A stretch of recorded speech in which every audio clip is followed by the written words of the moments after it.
comes naturally, I suppose. Mom's just so big. Hang on. Soros is a McCain Institute donor. Makes total sense. Rogan likes you even when you make fun of him. He called you one of the best comedians out not long ago. Still small. Doesn't make him any taller, but he has a good taste in comedy. Penny lied, people died. Yeah, I am one of the best comedians out there. And he's 5'6". So, and I'm not talking shit. What am I supposed to say? He's 5'10"? Am I supposed to say he's 6 feet tall? What am I supposed to say? How do I lie like that? I used to like people more when they liked me. I don't anymore at all. If someone's like, oh, he's a great comedian. Back in the day, I'd be like, oh, I'll listen to him again. Not anymore. I'm like, yeah, no shit. You still sold out your own people. I don't give a fuck. I know who I am. All right. Let's talk about the Fed. It takes me 51 minutes to talk about the title of this shit. Okay, so in 1910, let me tell you a story, kids, and let me also tell you about how evil works. Give me 1 second. Do I have any 20s on me? I have a 20.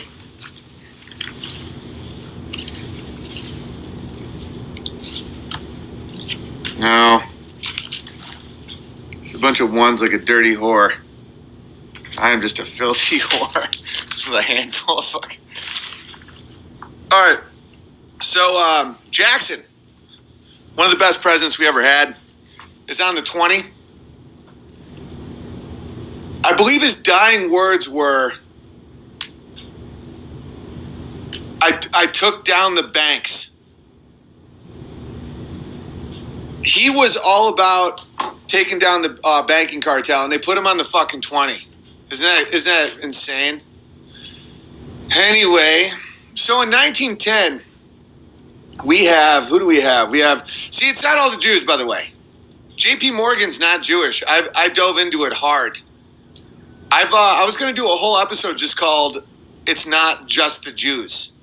Because I love making fun of Jews because no one lets you, and I am always drawn to the things that, not taboo. It's not like I like doing things that are deviant. I like doing the things that are true that no one's allowed to talk about. It's kind of like I love making fun of Muslims in Hollywood. I used to loved it.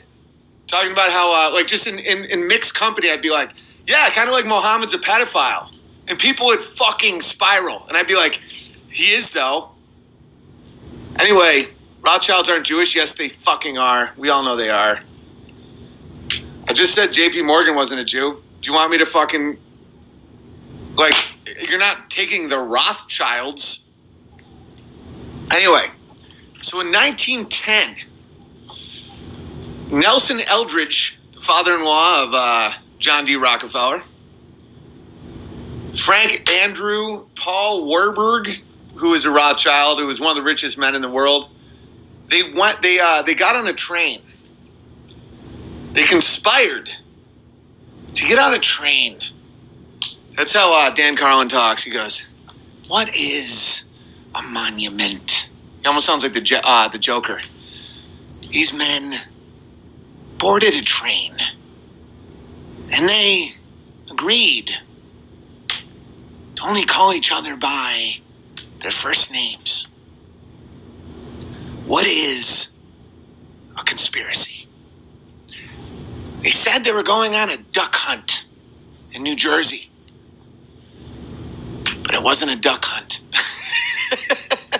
So anyway, they meet up to devise a plan to develop a currency cartel. This is in 1910. So J.P. Morgan's head guy, all the heads, J.P. Morgan didn't attend. Rockefeller didn't attend. One of the Rothschilds, 2 Rothschilds, I believe, attended. So they meet up at Jekyll Island in Georgia. And the servants don't even know who they are and stuff. This is 100% a conspiracy. And it's affecting every aspect of your life to this day. Imagine if someone had a theory about it. It gets way crazier. So they devise a little scheme. A scheme. To develop a cartel around currency itself.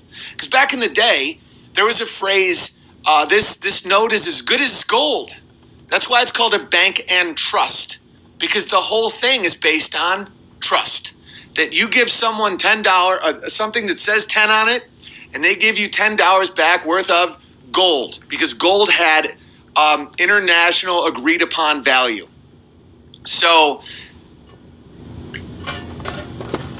these men go to Jekyll Island and they conspire to change all that, to make one cartel that prints all of our money and starts doing something called fractional reserve, which is by definition fraud. If you tell someone that you can give them back $10 in gold, if you give them a $10 note and you do not have $10 in gold, you, sir, are committing fraud. And since the entire thing is based on trust, it's evil. Okay, fractional reserve. Do you understand how much gold we have right now to back our money? Less than 1%.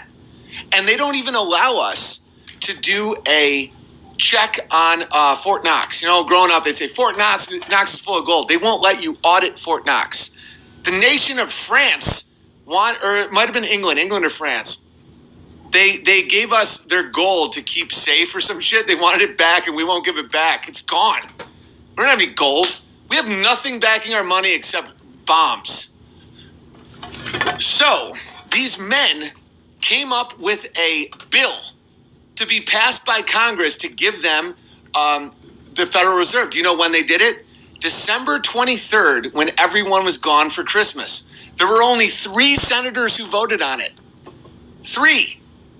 And at the time, this is in 1913, Woodrow Wilson was, even though he was one of the worst presidents we've ever had, was against this private banking cartel because everyone was against it. 99% of the population was like, get the Jews out of this shit. They're fucking scamming and sneaking. But it passes. So guess what they start doing? Creating war. Why? Because when a nation is at war, they need to borrow money. Do you understand? This happens in 1913. We have absolutely no vested interest in Europe at all for World War I. So this international banking system starts World War I. That's literally true. This is all a conspiracy that really happened. And then World War II was an offset of World War I. The Federal Reserve's policies created the Great Depression. There was never a Great Depression in America before the Federal Reserve was created. It is a private banking cartel, international cartel, that owes no allegiance whatsoever to the United States government, and all of your money is printed and controlled by this group of people that did this at Jekyll Island in 1910 and then passed a bill in 1913 while everyone was home on Christmas. That is true. Do you know how many people have died because of that? And now we're in $22 trillion of debt. You ever notice that every single country is in debt? There's this British comedian. This is what I love about comedians. Useless money. Just totally useless. Just lies of money. They stole Hawaii the same way. Oh, dude, it is. And it's not just the Jews. The British Empire is fucking awful, but they're so dumb. That's why I almost have respect for the Jews for it, because it's like they're at least good at it. You know, like all these princes, Prince Philip said he wanted to be reincarnated as a virus that kills the world. They're all incestual, syphilitic pedophiles and shit. They're like the pharaohs. Just these old, disgusting, powerful. They asked the Queen of England if she was socialist or capitalist, and she said, "My dear, we're older than all of that." Anyway, so they do this shit, and people just fry. Like we're in so much debt that when you have a child, but this is why, have children, because these people are all about eugenics. They're Satanists. They want the world population to go down to 500 million. I'll do a whole episode just on eugenics, but at the time this was all happening, they're listening to some of these people. Malthus was considered the smartest man in the world. He said that the world population could never exceed 2 billion without mass starvation. Well, it did easily. Not only does food production keep up with our population, it exceeds it. Our poor are fat. They're trying to kill us because they like killing. Like they absolutely have been proven wrong that the world can't handle more than 2 billion people. We're at what, 8, 9 billion? And one of our problems is too much calories. So now they're poisoning us. That's one reason why we make our own fucking cheese at Casa de Benjamin. That's why our eggs will come from our chickens that eat what we give them, that we grow. They're trying to poison your food, dude. There's a reason that a lot of these diseases are like the life expectancy in America is starting to drop for the first time since its inception. The IQ has gone down 7 fucking points in the last 2 decades.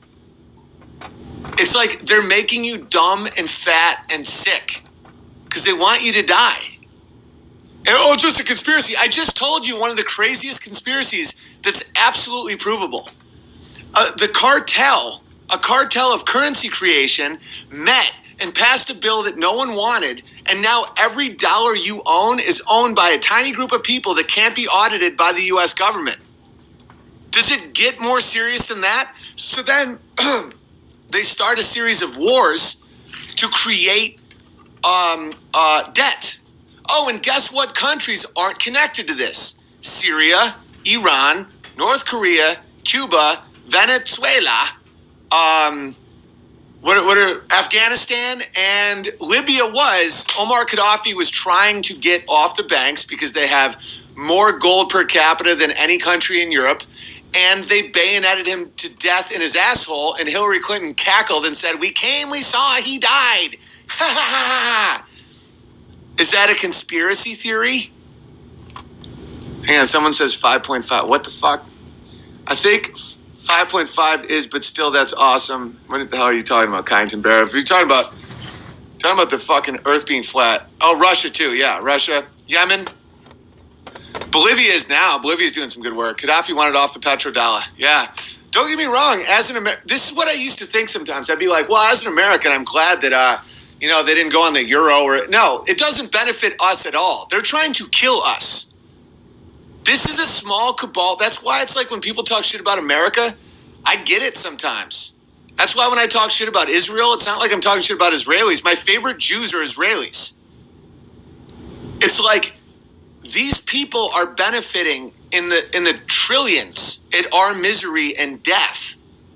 And it's like, it's fucking insane. So like part of me was like, oh yeah, it's like if they go off the petrodollar, like would we all starve? We're going to starve because of the very people that say they're representing us, not this shit. Let these people have their own fucking currency. When I say sneaky, what do you think of? You just thought of Jew, didn't you? You did, and we both know it. Bitcoin? I'm not buying into Bitcoin at all. Bitcoin, to me, is gold with autism or Asperger's syndrome. If the power grid goes down, which I suspect it will at some point, how the fuck are you going to buy anything with Bitcoin? Every fucking dollar you guys give me in Super Chats and PayPal and all that, I turn it into lumber, nails, bullets, seeds. Dude, I am not buying money anymore. I'm not fucking buying this shit. I mean, I'll do Roth IRAs to avoid taxes and shit like that, but like, this whole money thing is going down. Dude, it is a scam. Like, look at these Super Chats. It's awesome, right? Tomorrow I will spend all of it at Home Depot, Lowe's, and then I'll go to, I don't know, maybe I'll go to one of these gun supply stores and buy a fuckload of bullets. It's going down, guys. It's going down. All right, what the fuck is Kyneton Bear talking about? Bitcoin is for gays. It's for people that are a little on the spectrum that it makes great sense. But it's almost like when you have that like retarded but smart brother. That this is a true story about my brother. My brother's wicked smart. He's not retarded, obviously, but he constructed all of like Star Wars when we were kids with like paper and tape.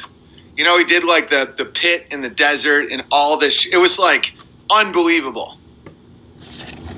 And this is a memory I just had, but I don't even know if it's true. So just take it with a grain of salt. Not that anyone gives a shit. But our dog just like ripped it all down. Just like, and it was all gone. I feel like that's like how Bitcoin is. It's almost like a spider web. It's like this web. It's like a spider. It's just like, this is my masterpiece. You know, this is the fucking, you know, Sistine Chapel. And then just my retarded dog is like, you know, that's how I feel about Bitcoin.